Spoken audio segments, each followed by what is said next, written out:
Bueno, vamos a comenzar esta semana con los conceptos básicos en epidemias. Lo primero es un poco la definición de vigilancia, vigilancia epidemiológica, si se quiere ser más preciso, que es el análisis, interpretación y difusión sistemática de datos colectados.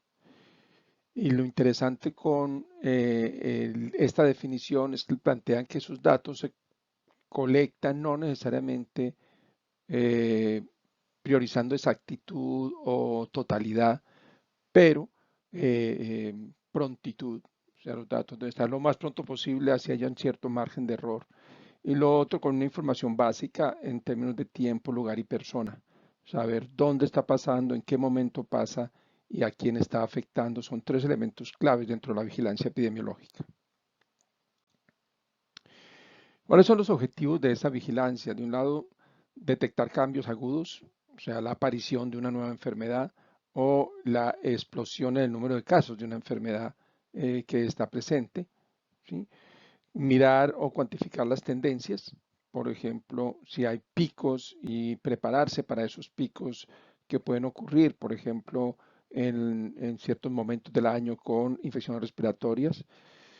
Mirar si hay cambios en los agentes, en los huéspedes también, en los vectores que transmiten esas enfermedades, ¿sí? Si están presentes en zonas donde antes no estaban presentes. Detectar cambios en las prácticas de salud, esto puede ser en el uso o en la aplicación de ciertas actividades preventivas, como puede ser vacunarse, investigar y controlar enfermedades, o sea, brotes epidemiológicos, planear los programas de salud y evaluar las medidas de prevención y control que hay en estos programas. Muchos de estos programas se pueden prevenir, estas enfermedades se pueden prevenir, por ejemplo, con vacunas, es evaluar que también se está haciendo la cobertura en vacunación y cuántos casos aparecen a pesar de que estén vacunados, porque eso también puede ser una realidad. Además, se describen los patrones de ocurrencia. En esto, un elemento clave es la magnitud, o sea, qué tan frecuente es el evento. Y esa frecuencia, para poder comparar zonas del país, pues se transforma en tasas. Entonces, no hablamos solamente de número de casos, pero de tasas dependiendo de 10.000, 100.000 habitantes, porque eso te permite comparar la Amazonas con el Tolima, si no sería muy difícil. Detectar cambios agudos tanto en la ocurrencia como en la distribución de ciertas enfermedades, esto es brotes, epidemias. La diferencia entre un brote y una epidemia a veces no es muy clara, pero básicamente el concepto de epidemia es cuando una enfermedad tiene un número de casos inesperado. Pues si la enfermedad no existe en el país, un solo caso, o si la enfermedad ha desaparecido eh, en el mundo, como puede ser la viruela, un solo caso, pues es una epidemia. Si la enfermedad existe en ciertas partes del país, pero no en otras, puede declararse una epidemia en nuevas zonas, digamos, de infestación de esa enfermedad. O si la enfermedad existe en una zona, pero estamos acostumbrados a tener 10 casos por semana y tenemos 200, ahí se puede declarar una epidemia. Ahora, los brotes son como pequeñas epidemias, eso es cuando comienzan un aumento de casos que todavía no se puede declarar una epidemia, pero sí hay una alarma en que hay un aumento en ese número de casos, que puede quedarse en ese nivel, digamos, limitado, puede expandirse hasta convertirse en una epidemia. Y el concepto de enfermedades emergentes, pues COVID es un excelente ejemplo, ¿sí? No la teníamos, un solo caso ya es una epidemia, pero además hay enfermedades pues, como la chikungunya, que nosotros hace unos 4 o 5 años nunca habíamos escuchado hablar de esta enfermedad, ¿sí? En cambio, en África es relativamente frecuente, o sea, recuerdo ya hace más de 20 años que trabajando en Angola, pues teníamos frecuentemente casos de chikungunya, inclusive entre nosotros, entre el personal de salud. Em, entonces, pero no era algo conocido en Latinoamérica. Entonces, ya hoy casi que todos sabemos qué es la chikungunya. Tercero, identificar, cuantificar y monitorear las tendencias. Y eso es importante por lo que decíamos, bueno, si los casos están disminuyendo, por ejemplo, los casos de tuberculosis vienen disminuyendo y se estanca esa disminución, ahí hay un problema, ¿sí? Si vienen disminuyendo, digamos, de a poquito, es importante medir cuánto realmente se requeriría para una disminución, para cumplir metas o objetivos. Entonces ahí se pueden hacer proyecciones de si seguimos como vamos a llegar a este nivel. Si acentuamos la detección, el tratamiento, esperaríamos llegar al doble reducción de la incidencia, por ejemplo. Como decíamos, también está el tema de la ocurrencia de los agentes, el tipo de virus, por ejemplo, en el caso de influenza, entonces se hacen seguimientos de cuáles son los virus que están circulando anualmente. Y en el caso de cambios de prácticas de salud, un ejemplo es la tasa de cesáreas. Las tasas de cesáreas global y digamos, el estándar propuesto por la OMS es menos del 10%. En algunos países, incluido Colombia, estamos en alrededor del 50% y en algunas zonas del país, como la costa atlántica, estamos casi en un 70% de cesáreas. Ahora, ¿qué eventos vigilar? Porque hay miles, de pronto millones de eventos. Entonces hay como unos eventos claves. Uno son los que están en el Reglamento Sanitario Internacional que hablamos en la primera clase. Entonces se siguen así no haya casos. Viruela, por ejemplo. No ha habido casos desde los 70, pero se sigue haciendo vigilancia porque si apareciera un caso es una gran epidemia. Polio, que ya está controlado o eliminado en diferentes países, pero hay que comprometerse en seguir haciendo seguimiento, ¿sí? Síndrome respiratorio agudo severo, ¿sí? Que fue un poco la razón por la cual el COVID entra dentro de estos reglamentos sanitarios internacional. Ahora, eventos que son de un gran riesgo, tanto nacional como internacional, por ejemplo, el cólera o la peste o las fiebres hemorrágicas también entran dentro de la vigilancia, ¿sí? Algunos eventos que han sido ya controlados, por ejemplo, viruela, fiebre amarilla, polio, que requieren estar haciendo de todas maneras seguimiento. Algunos que ya están en fase de eliminación, sarampión, rubeola, parotiditis, tétanos, sífilis congénita, ¿sí?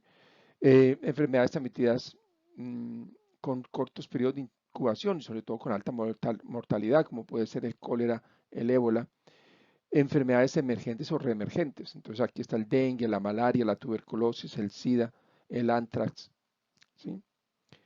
Enfermedades no transmisibles de alta mortalidad prematura, entre ellos cáncer de cuello uterino, infarto agudo de miocardio, accidentes, diabetes, daños a la salud provocados por sustancias tóxicas, como puede ser el plomo, organofosforados, arsénico, factores de riesgo de alta prevalencia, entre ellos hipertensión, tabaquismo, estrés, alcoholismo, malnutrición y condiciones saludables o eventos de salud positivos, como puede ser lactancia materna, ejercicio, dieta balanceada, consumo de verdura, de fruta, salud ocupacional. Entonces, como ven, realmente en la vigilancia hay muchos eventos a los que se hace vigilancia. ¿Cuáles son las etapas de esa vigilancia?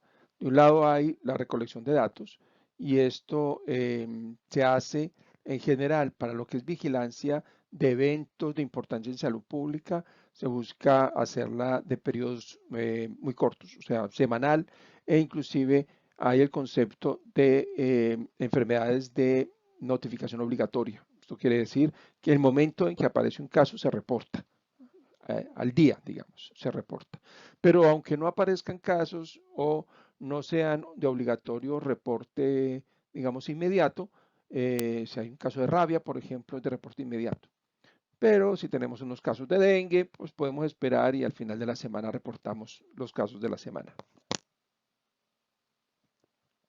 También están los análisis de la información como una segunda etapa y es primero limpiar, mirar la calidad, saber qué de dónde está llegando esa información, quién entregó información, quién no. Y ya que podemos confiar en la información, se puede consolidar y puede comenzar a hacer análisis. Habríamos mencionado 3 análisis claves: persona, tiempo y lugar, que vamos a ver cómo se implementan en diferentes eventos. La interpretación, esto es más complejo, pero uno puede comparar datos con periodos históricos, puede comparar datos entre regiones, puede comparar datos entre grupos étnicos, por ejemplo, para hacer un análisis un poco y plantear alertas. Y la última etapa es la difusión de la información. Lo ideal es presentar la información de una manera en que sea muy clara, entendible y tampoco genere pánico. Por ejemplo, con temas como el COVID, es muy sensible la manera en que se presente la información. Hay un elemento clave en vigilancia epidemiológica, es la definición de caso, ¿sí? Ahora, la definición de caso no es necesariamente la misma que una definición clínica de lo que es un sarampión, por ejemplo, sino la definición de caso para fines epidemiológicos lo que busca es intentar capturar la mayor cantidad de casos posibles. O sea, prioriza la sensibilidad y la rapidez para hacer el reporte, ¿sí? Y allí, pues, puede que haya algunos falsos reportes, pero de todas maneras la prioridad es pecar, digamos, o se prefiere pecar por exceso que por defecto. En la definición de caso hay 3 conceptos que son importantes: lo que es un caso sospechoso, y es cuando por los signos y los síntomas pensamos, el médico piensa que la persona tiene esa enfermedad. Un caso probable, donde además de signos y síntomas hay otros elementos que hacen pensar. Por ejemplo, esta persona ha estado en contacto con alguien que tiene o que murió de esta enfermedad. Por lo tanto, esto lo lleva a ser un caso más donde hay ya una conexión epidemiológica. Y un caso confirmado, cuando es posible, es donde se hace una confirmación por laboratorio. Son como 3 niveles diferentes de definición de casos. Ahora, ¿de dónde sale toda esta información? De un lado, de la notificación. Como decíamos, en el país casi todos los servicios de salud son lo que el Civigila llama, o el Instituto Nacional de Salud llama, unidades notificadoras. Son centros que reportan semanalmente al Civigila una serie de eventos. Registros, por ejemplo, registro de nacimiento, registro de mortalidad, da otra información importante. La investigación de brotes, o sea, ante un brote de Chagas oral, por ejemplo, en el aeropuerto de Bucaramanga, pues hay que ir a investigar. En ese caso hubo 13 personas infectadas con Chaga de transmisión oral, de los cuales 3 fallecieron, y por lo tanto hay que hacer un estudio, y encontraron que había sido por el consumo de una limonada. En encuestas, estas encuestas pueden ser de cero prevalencia, por ejemplo. Se está planteando hacer una para Colombia con respecto al COVID, o sea, qué porcentaje de la población ya tiene anticuerpos, eh, ha estado en contacto con el virus. Um, y fuentes también importantes son medios de comunicación. En ocasiones la radio, la prensa hablan de que hay un brote, hay una mayor mortalidad. Puede que esto en algunos casos sea solamente rumores, pero los rumores también hay que evaluarlos, porque en ocasiones sí reflejan una realidad, a veces aumentada por los medios de comunicación, pero hay que ir y estar seguros de que no es una epidemia. ¿Qué tipos de vigilancia existen? La vigilancia pasiva, básicamente los servicios de vigilancia, el Civigila, por ejemplo, en el caso colombiano, pues espera a que les llegue la información. Activa, se hace búsqueda. Esto se puede hacer, por ejemplo, para ciertas enfermedades donde se busca, por ejemplo, hacer campañas de detección de cáncer de cuello uterino. Se busca de manera activa.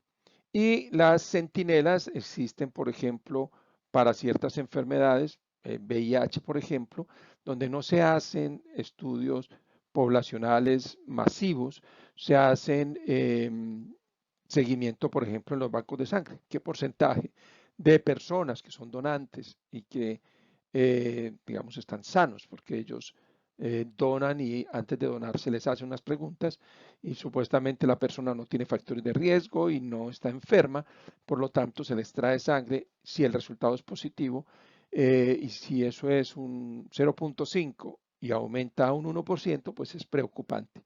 Entonces, las centros centinelas o el seguimiento centinela es otra manera de conocer qué está pasando con una enfermedad.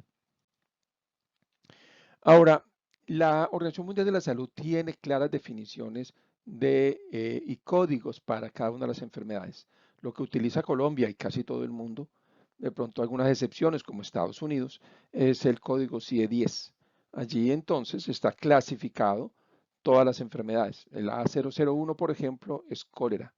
Entonces, aquí hay eh, la información básica sobre la enfermedad, la definición de caso recomendada, si cuando un caso es sospechoso, cuando es probable, que en este caso realmente no aplica este concepto de probable, y cuando es confirmado, ¿sí? En el caso de que haya una confirmación de laboratorio.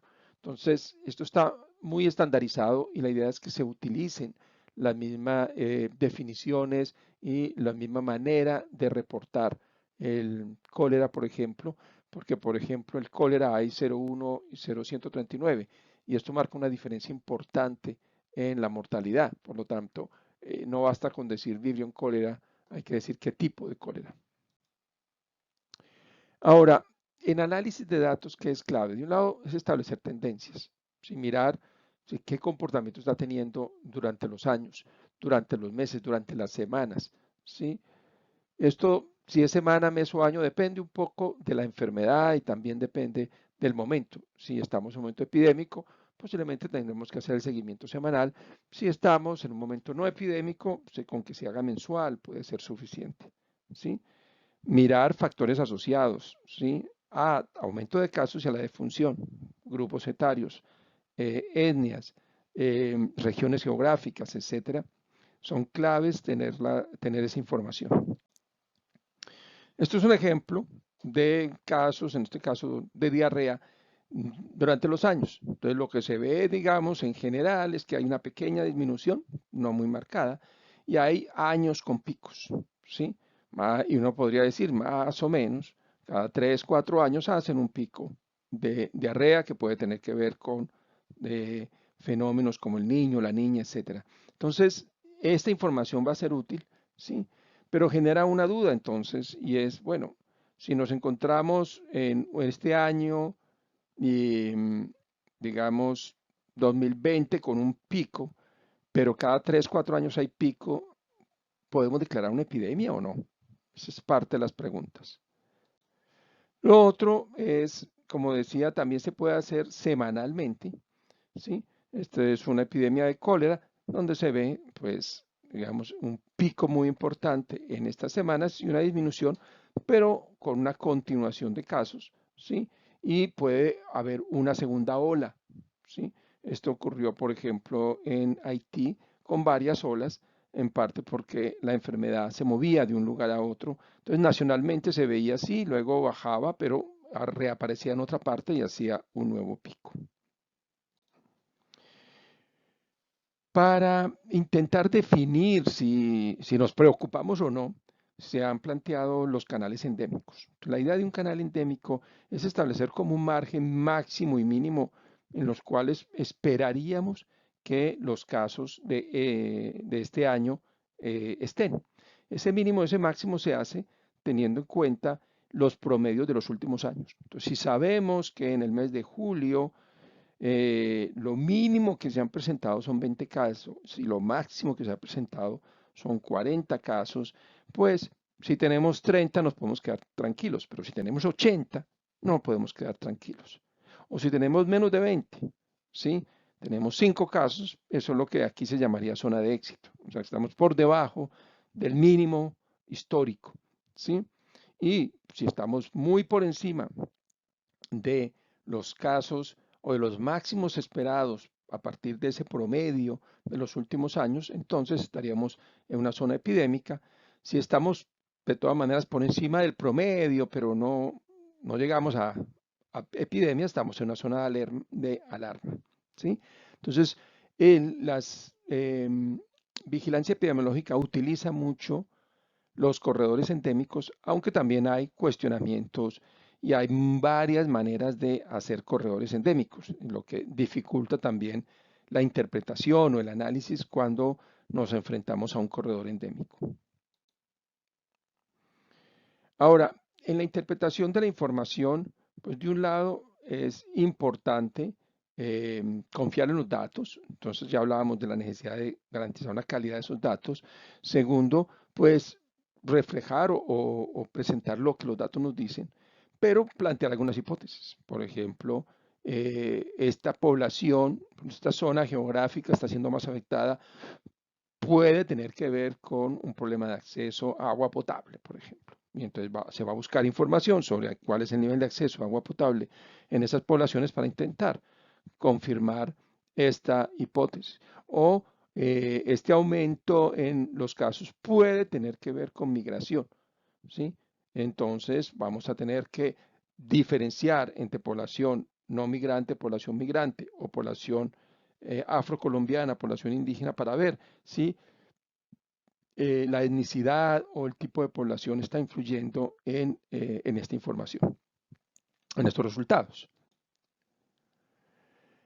¿Cómo se evalúan los sistemas de vigilancia? De un lado, hay que evaluar pues, qué tan pertinentes son, o sea, la importancia de los eventos sometidos a vigilancia. Hay unos eventos que no pueden ser necesariamente muy importantes para el país, pero sí para el mundo, y por lo tanto se mantienen, ¿sí? Pero de todas maneras hay que ver la pertinencia.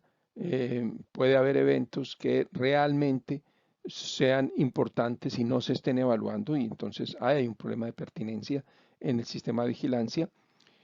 Entre ellos, por ejemplo, el Civigila evalúa principalmente enfermedades infecciosas, pero este país tiene también un aumento importante de enfermedades crónicas. Y en ese sentido, pues dar seguimiento a la diabetes, a la hipertensión es tan o más importante que dar seguimiento al paludismo, a la malaria, ¿sí?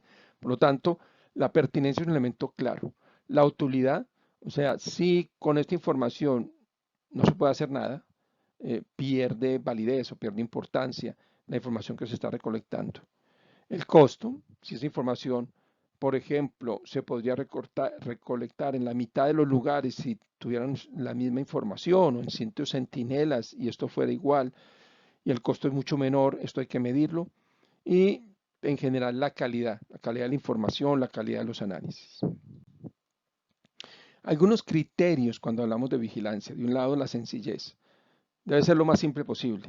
Esto no es lo que tenemos en Colombia.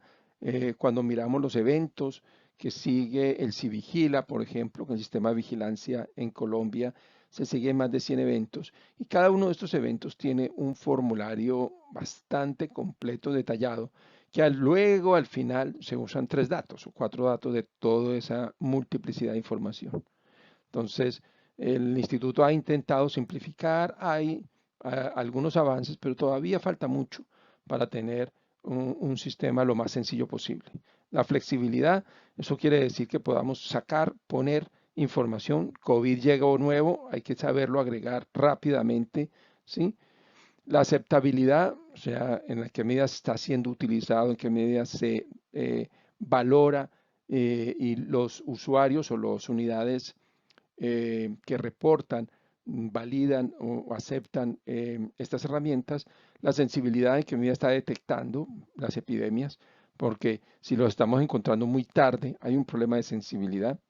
Decíamos que aquí priorizamos la sensibilidad a la especificidad, o sea, así nos equivoquemos en exceso, eso es mejor a perder casos. La representatividad, o sea, si está solo concentrado en zonas urbanas, por ejemplo, y no tenemos información de zona rural, eso es un problema. Y la oportunidad, si es una epidemia que hay que responder de manera inmediata y los datos los tenemos 6 meses después, ¿sí? Es una de las situaciones que tenemos con mortalidad. La mortalidad oficial, el DANE la reporta con 2 años de diferencia. Esto por muchas razones, en el proceso de validación de la información, pero pues esto genera una dificultad. O sea, si esperáramos las cifras oficiales del DANE, las acciones con respecto a la mortalidad del COVID tendríamos que tomarlas en el 2022 o 2023 y esto no puede ser. Hay un concepto que es importante, es el valor predictivo positivo, y es que sirve como la proporción de casos reportados que verdaderamente son casos, ¿sí? Decíamos, valoramos primero encontrar, así nos pasemos, pero hay que medir cuánto nos estamos pasando. Y entonces, si de 100 casos reportados, en realidad solo 50 eran reales casos, esto es un problema, ¿sí? Hay que buscar acercarnos a 90, 95% en valor predictivo positivo. Y esto también aplica para los exámenes, o sea, una prueba de COVID, una prueba rápida de dengue, tiene que tener un valor predictivo positivo alto para evitar que haya muchos falsos negativos. Ahora, el valor predictivo positivo está en relación también con la prevalencia de la enfermedad. ¿Por qué? Pues porque si una prueba, para una prueba, digamos, es más fácil detectar un caso de dengue donde hay mucho dengue que un caso de dengue donde hay muy poquito dengue. Entonces, esto es complejo, ¿sí? Porque el valor predictivo positivo no necesariamente, sobre todo para los exámenes, aplica, depende de la prevalencia en cada lugar. Vamos a hacer una revisión de esta información. Está en el Instituto Nacional de Salud, en la página web del CIVIGILA. Y como les decía, el CIVIGILA hace un seguimiento de un poco más de 100 eventos de manera semanal, ¿sí? Vamos a mirar algunos datos de 2 eventos, como para darles una idea de qué tipo de información manejan. Dengue, ¿sí? Cuando miramos dengue en el periodo epidemiológico 13 del 2019, y en esto debemos precisar 2 conceptos. La semana epidemiológica es la semana 1 a la semana 52, o sea, se mide semanalmente. El periodo epidemiológico está conformado por 14 semanas, perdón, por 4 semanas, y hay 13 periodos epidemiológicos en el año. Esto porque hacerlo por mes generaba un problema, como hay meses de 4 semanas, meses de 5 semanas, entonces parecía que los meses de 5 semanas tenían muchos más casos, pues que tenían más días para reportar. Entonces se crea este mecanismo de periodos epidemiológicos, de 13 periodos epidemiológicos para ser un poco más homogéneo. En el caso de dengue, ¿sí? Uno de los elementos a que ya se refleja en este reporte es que hay un aumento para el 2019 de 284%. ¿Sí? Ya esto nos alerta y nos dice, oh, estamos en una epidemia. ¿Sí? Ahora, cuando miramos el canal endémico, esta es la línea amarilla, es lo esperado, digamos, en promedio, teniendo en cuenta la información de los últimos 5 años. ¿Sí? El verde es lo mínimo esperado y en rojo lo máximo esperado. Y como ven, y los punticos es lo reportado semana a semana en el 2019. Entonces ya desde la semana 16 nos vamos disparando y nos salimos muchísimo del canal endémico.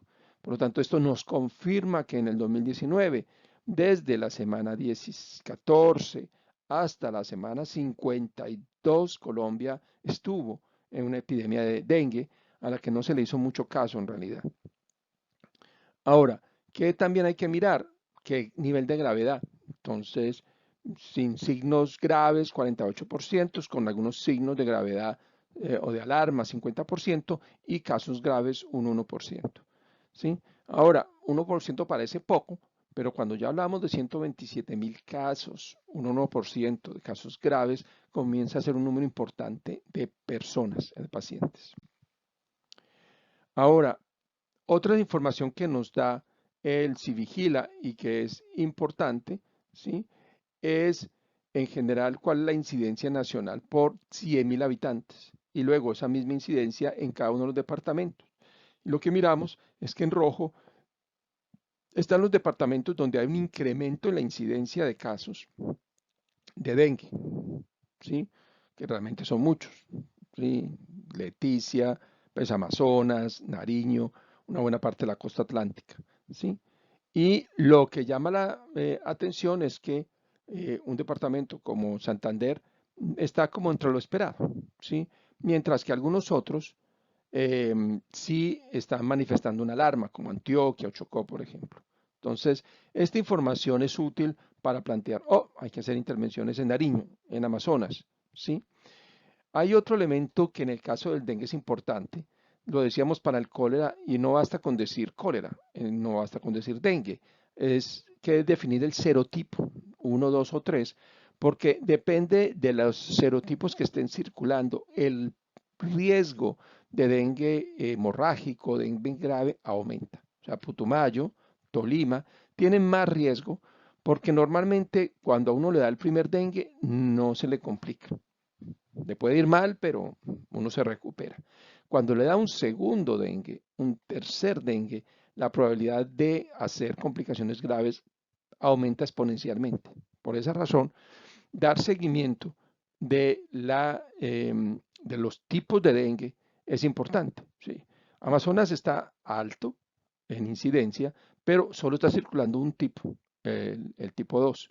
Por lo tanto, el riesgo de que desarrollen complicaciones severas es más bajo, ¿sí?, que Putumayo.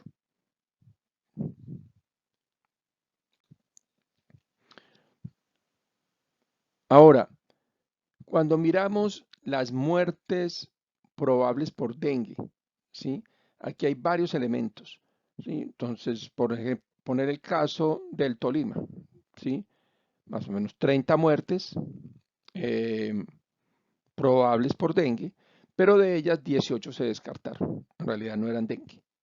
9 se confirmaron y 3 quedaron como probables. Posiblemente no se les pudo hacer el examen fue negativo, pero la sintomatología era muy de dengue, ¿sí? En otro, como Córdoba, por ejemplo, 3 se descartaron, 2 fueron compatibles con dengue y 2 probablemente dengue, ¿sí? Entonces, de nuevo, aquí confirmado, digamos, hay muy pocos casos, ¿sí? Amazonas tendría 2 casos confirmados de dengue, pues de muerte, porque no estamos hablando de casos, sino de muertes.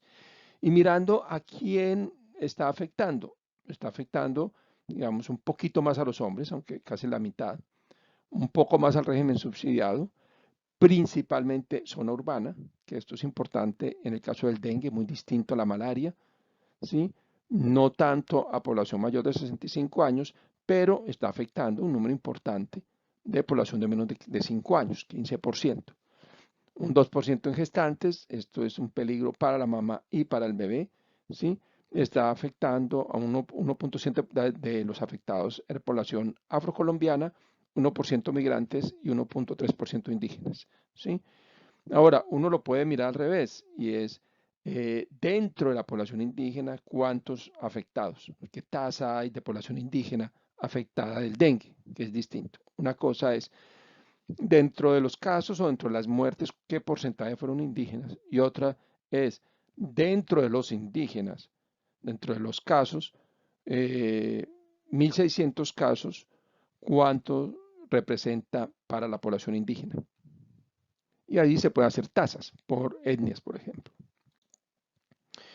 Cada uno de estas fichas y estos reportes tiene una ficha técnica donde se define claramente donde se define el caso como tal, donde se define cómo se debe hacer la notificación, en este caso el tipo de canal endémico que se utilizó, si en metodología de Marcelo Borman en este caso, que es de medias geométricas, ¿sí?, con tasas históricas, entonces ya uno sabe de qué están hablando, ¿sí? Y también cuando se considera que hay un incremento, cuando se considera que hay una reducción de los casos. Todos estos elementos deben estar claramente definidos. Un segundo evento que quería comentarles es el sarampión, ¿sí? ¿Por qué? Pues de un lado podemos esperar, esto ya es datos de periodo epidemiológico 6, o sea, digamos hasta junio de en el 2020, ¿sí? Entonces, ¿qué uno puede esperar con sarampión? Podría esperar que los casos disminuyan. ¿En qué medida? En que pues, los niños no están yendo al colegio, hay menos exposición, y entonces puede haber una disminución. Al mismo tiempo, el COVID está afectando servicios de vacunación. Entonces podemos tener también un aumento, una disminución de las coberturas vacunales y un aumento de los casos de sarampión. Entonces hay que hacerle seguimiento, ¿sí? Este es el canal endémico. En el caso del sarampión, la línea roja es como lo máximo esperado, la verde es lo mínimo esperado, y estos punticos es, bueno, el azul es, digamos, el promedio esperado. Y estos punticos negros es lo reportado en los primeros 6 periodos epidemiológicos, o sea, en las primeras 24 semanas de este año 2020, y lo que se ve es una disminución importante, ¿sí? O aquí reflejada una disminución del 88%, ¿sí? Sin embargo, esto, que digamos, nos podría eh, ser, podríamos mirarlo como positivo, también puede reflejar que hay un subregistro. Como las personas tienen miedo de ir a consultar, el sarampión con frecuencia no da signos demasiado severos, puede la familia tomar la decisión de no llevar a un niño para que a consulta por un sarampión. Entonces, esto puede deberse a que hay menos casos, puede ser, pero también puede deberse a que hay menos consultas debido al sarampión. Ahora, alguna información extra que es interesante, ¿sí? Una de ellas es, hay incremento del sarampión en Bogotá, incremento del sarampión en Santander. Bogotá, uno se preguntaría la razón, o sea, periodo ya de cuarentena, ¿sí? Uno no esperaría que aumentaran los casos, ¿sí? ¿Puede haber mayor reporte? Podría ser.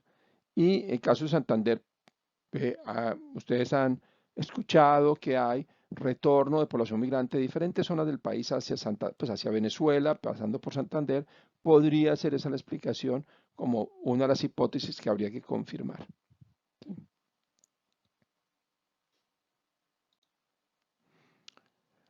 Ahora, algunas de las variables igual que se miden es, bueno, en hombres 55% y en mujeres, de todas maneras es más niños, niñas, 45%, ¿sí? En embarazadas un 1.8%, esto es importante porque hay riesgo de transmisión al bebé y de sufrimiento del bebé, ¿sí?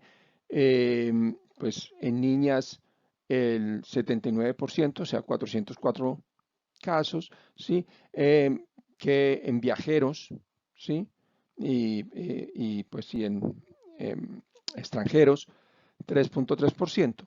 Lo otro dato que llama la atención es que en 63% de los casos no había reporte de que estuvieran vacunados.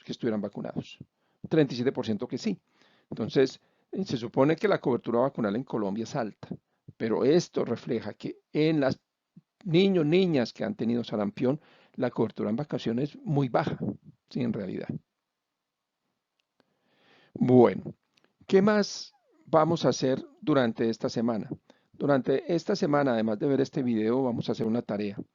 Vamos a subir un documento en el SICUA Plus, donde está también este video, y van a hacer el ejercicio que está en la página 36 de ese documento, ¿sí?